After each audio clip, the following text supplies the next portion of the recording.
प्रिय विद्यार्थियों, मैं भी विद्यार्थी रहा हूँ। विद्यार्थी जीवन के अनेक अनुभव मैंने भी लिए हैं। आपसे आज कुछ मन की बातें करना चाहता हूँ। आज जो भी हूँ, आपसे बात कर पा रहा हूँ, इसीलिए हूँ क्योंकि कभी जब विद्यार्थी था तब मैंने मन में कुछ सोचा था, उसको आज कर रहा हूँ। जीवन में आनंद कब आता है? जब आप कुछ लक्ष्य तय करो और लक्ष्य मिल जाए। When you aim for something and you get that aim, that is the fun of life, है ना? और जब एम मुश्किल हो, जब लक्ष्य कठिन हो, उसको जब प्राप्त करें तो आनंद कितना होगा आप सोच सकते हैं। आप भी बिहार के हैं, मैं भी बिहार का हूँ। क्या आपने कभी किसी को बोलते सुना है कि बिहार पिछड़ा राज्य है, देश के अन्य राज्यों से पिछड़ा है? क्या आपने कभी ऐसा सुना है कि कहीं जब बाहर जाते हो तो लोग कुछ बोलते हों और बिहार के बारे में बहुत अच्छी बातें नहीं करते हों? कचोटता है ना, लगता है ना कि कुछ होना चाहिए जिससे कि ऐसा नहीं हो।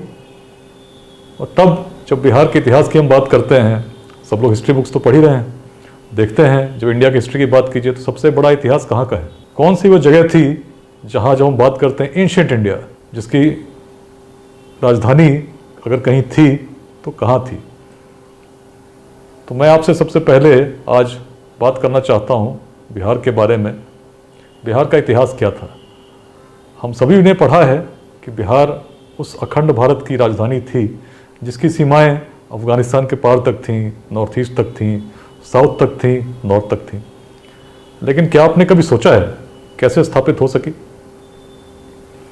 सोचिए हमारे पूर्वजों में कितनी क्षमता रही होगी।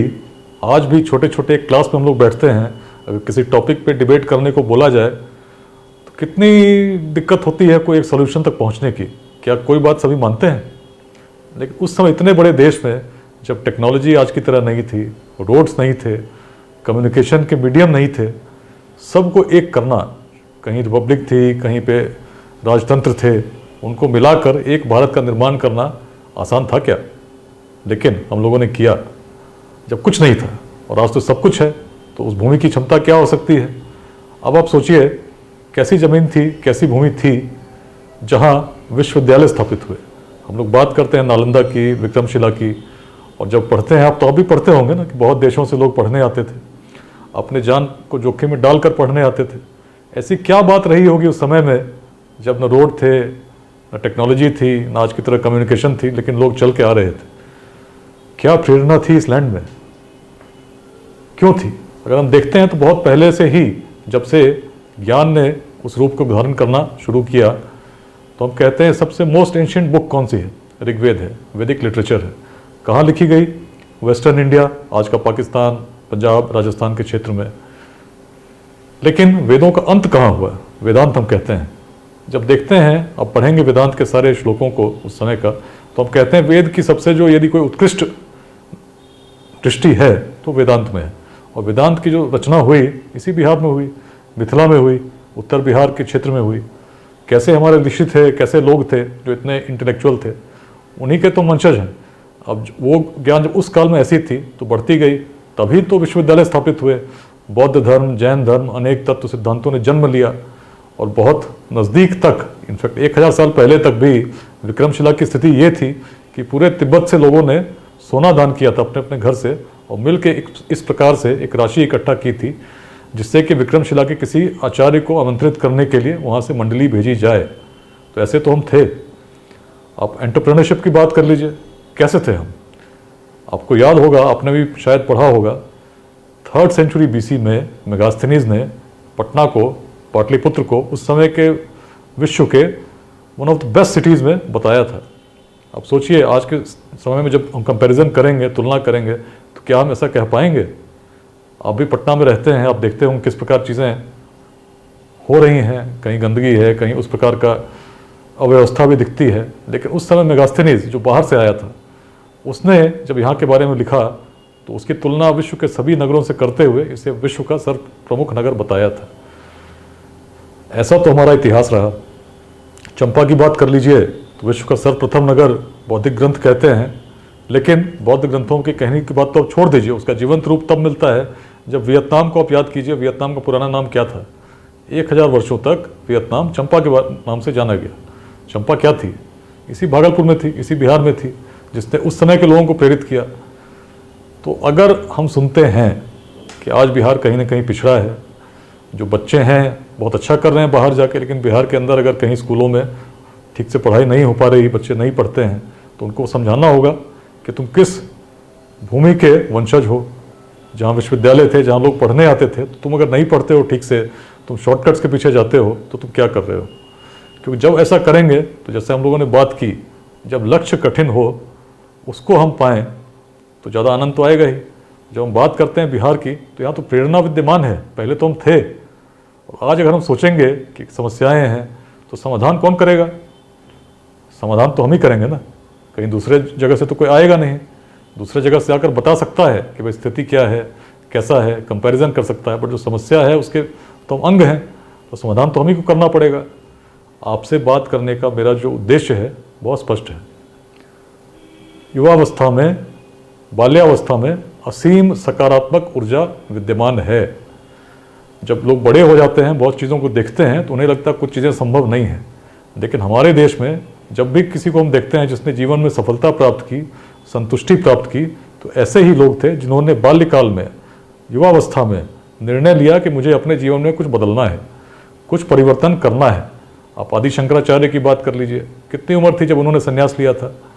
8 वर्ष के थे मात्र, और जब चले तो केवल 32 वर्ष तक रहे। लेकिन उस 24 वर्षों में संन्यास लेने के पश्चात जो उन्होंने किया, आज पूरा भारतवर्ष उसका स्मरण करता है। चारों दिशाओं में उनके मठ स्थापित हैं, अनेक ऐसे स्रोत हैं जहाँ से प्रेरणा प्रसारित होती रहती है।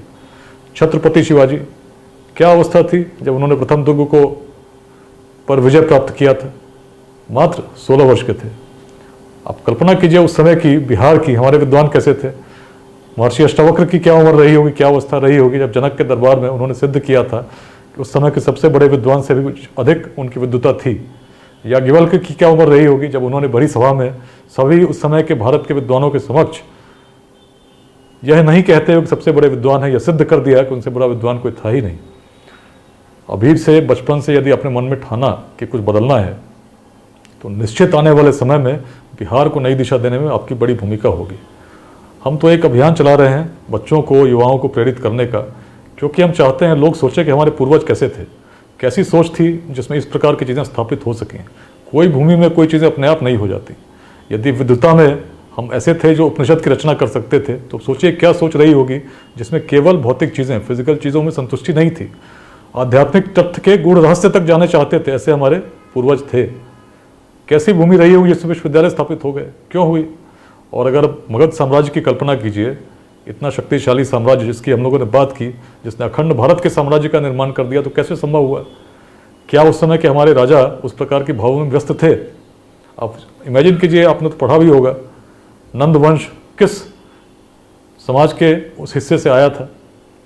जब हम लोग पढ़ते हैं वर्ण व्यवस्था थी, बड़ी कठोर थी, जातिवाद भी उस रूप में था जिसमें यह कल्पना करना बड़ा कठिन था कि शासक किसी और वर्ग से हो सकता, क्षत्रिय नहीं हो सकता। लेकिन मगध के लोगों की स्वीकार्यता देखिए, उनकी बड़ी सोच देखिए, किस प्रकार हमारे जो राजा थे वैशाली में, जहाँ एक तरफ गणतंत्र ने जन्म लिया, उस पूरी परंपरा का ही एक नया रूप देखने को मिला कि कोई भी व्यक्ति शासन कर सकता है, उसके लिए किसी वंश विशेष में उत्पन्न होने की आवश्यकता नहीं है। वहीं दूसरी तरफ मगध ने सिद्ध किया कि कोई व्यक्ति जो सक्षम है वो राजा हो सकता है। तभी तो आचार्य चाणक्य ने भी जब चयन किया तो किसी व्यक्ति की जाति देखकर नहीं किया। उन्होंने चंद्रगुप्त मौर्य में बाल्यकाल में ही क्षमता देखी कि अखंड भारत के साम्राज्य का स्वामी हो सकता है।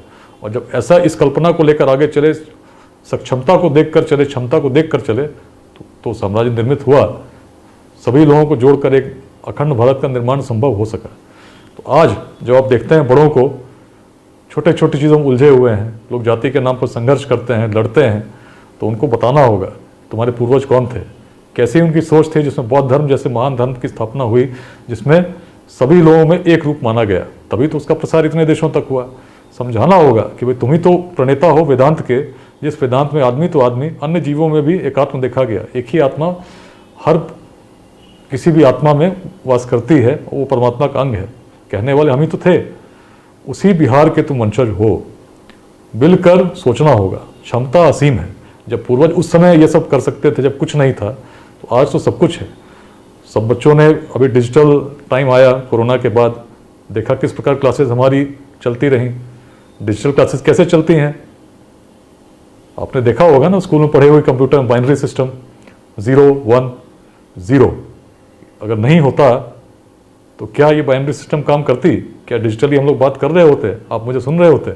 नहीं सुनते ना। लेकिन ये 0 कहाँ से आया? इसी पटना से तो आया था। यहीं कभी आचार्य आर्यभट्ट ने शून्य की परिकल्पना की और जो शून्य आया तो पूरा गणित बदल गया। आपने रोमन न्यूमरल्स भी देखे होंगे। किसी बड़े नंबर को लिखने में कितनी कठिनाई होती है, उसको स्मरण करने में कितनी कठिनाई होती है। यदि वैसे लिखकर हम गणित करते तो क्या गणित उतनी विकसित होती कि हम एरोप्लेन चला रहे होते और स्पेसशिप्स बनाते? सोचिए, उसका सूत्रपात कहाँ हुआ? इसी भूमि में हुआ। उसकी भूमि के वंशज जो आज देखते हैं चीटिंग कर रहे हैं, प्रश्न पत्र लीक कराने में लगे हैं, ऐसे लोग आपको दिखते होंगे, लोग बात करते होंगे, उनसे सचेत हो जाना है। यदि उनके चक्कर में पड़े तो जो हम कर सकते हैं वो कभी अर्जित नहीं कर पाएंगे। क्षमता तो हमारे अंदर विद्यमान है, जो कि हमारे पूर्वज भी कर सकते थे। उसको समझने की जरूरत है, मेहनत करने की जरूरत है। मेहनत से सभी कार्य सिद्ध होते हैं। सबसे बड़ी बात, अगर मेहनत आप कर रहे हैं तो तभी सिद्ध होगा यदि आपका निश्चय दृढ़ हो। जीवन का लक्ष्य यदि कठिन हो तो उसे प्राप्त करने के लिए यत्न करना पड़ेगा और तब आनंद आएगा। तो आपके पास भी मैं एक लक्ष्य देता हूँ। लक्ष्य है बिहार को उस उत्कर्ष तक ले जाना जिसके लिए वो प्राचीन काल में जाना जाता था। आपसे मेरी आशा इसलिए ज़्यादा है क्योंकि आप में वो असीम सकारात्मक ऊर्जा है जो जानती है कि सब कुछ किया जा सकता है, संभव है। लेकिन ये संभव तभी होगा जब अपनी सोच बड़ी करेंगे, अपने पूर्वजों से हम सीखेंगे, उससे सीखते हुए आगे बढ़ेंगे, एक दूसरे को प्रेरित करेंगे अपने आदर्शों से, अपने जीवन मूल्यों से, स्वयं उदाहरण बन के। यदि हम कहेंगे हम जातिवाद नहीं मानते हैं तो सबसे पहले स्वयं उदाहरण बनकर प्रस्तुत होना होगा, बताना होगा कि मैं किसी में भेदभाव नहीं करता। यदि हम कहते हैं कि परीक्षा में सफल होना चाहिए तो अपने परिश्रम से हमें सिद्ध करना होगा कि मैं परिश्रम कर रहा हूँ, देखो परिश्रम से मैंने सफलता प्राप्त की। अपने उदाहरण बनकर दूसरों को जब हम प्रस्तुत होंगे, मिलजुल कर एक दूसरे को प्रेरित करेंगे, तो निश्चित ही हम आने वाले भविष्य में एक ऐसा बिहार बना देंगे जिसकी कल्पना शायद हमारे पूर्वजों ने भी नहीं की होगी। उन्होंने उस उत्कर्ष को देखा, उससे बहुत आगे हम ले जा सकते हैं। आपके सामने लक्ष्य में देता हूँ, आइए मिलकर बिहार को प्रेरित करें। Let's inspire Bihar and let's do something in our life, some small contribution. First of all ऐसा मेहनत करो कि आप एस्टैब्लिश हो जाओ, और एक बार एस्टैब्लिश हो गए तो केवल अपने तक मत रहना, कुछ ना कुछ ऐसा जरूर करना। अभी से सोच लो क्या करोगे, समाज में किस भूमिका में रहोगे। बाल्यकाल में जिनके लक्ष्य तय हो जाते हैं, निश्चित ही वही ऐसे व्यक्ति होते हैं जो आने वाले समय में भविष्य में अपनी छाप छोड़ते हैं और इतिहास बन जाते हैं। तो be an inspiration, inspire others, become history by doing something in your own life. My best wishes to you. और जो कैंपेन हम लोग चला रहे हैं, इसमें हम लोग प्रयास कर रहे हैं कि बिहार की विरासत को आप जानें। प्रेरणा वहीं से निकलती है। जब हम जानते हैं कि हमारी मिलिट्री माइट क्या थी, जब मगध की सेनाएं चलती थीं तो कहा जाता था कि उनकी धूल में सूर्य भी छिप जाता है। जब अलेक्जेंडर का आक्रमण हुआ, विश्व को जीतते हुए आ रहे थे, लेकिन जब मगध की बात चली, मगध के सेना की क्षमता की बात चली, तो अलेक्जेंडर की आर्मी को भी लौटना पड़ गया। अलेक्जेंडर खुद शिविर में बंद हो गए, कैंप में लग गए कि भाई हमारे सेना आगे बढ़े, लेकिन सैनिक नहीं माने। मगध का वह सामर्थ्य था, मगध का वह सामर्थ्य था जिसमें स्वयं भगवान श्री कृष्ण ने महाभारत में कहा कि मगध के सामर्थ्य के आगे, उस समय के सम्राट जरासंध के आगे, उन्हें भी मथुरा से अपनी राजधानी द्वारका ले जानी पड़ी। बहुत सारे उदाहरण हैं जो हमें प्रेरित कर सकते हैं, बता सकते हैं, लेकिन रखे हुए हैं पुस्तकों में। उन्हें जीवंत करना होगा, उन्हें आत्मसात करना होगा, आगे बढ़ना होगा। Have that confidence in you because you are the one who is full of capabilities. सब कुछ है, सारी क्षमता तुम्हारे अंदर विद्यमान है। सोचो, और ये तब तुम्हें एहसास होगा जब अपने पूर्वजों की कल्पना करोगे। मिलकर सोचकर कुछ ऐसा करें जिससे हमारा भविष्य उज्जवल हो। धन्यवाद।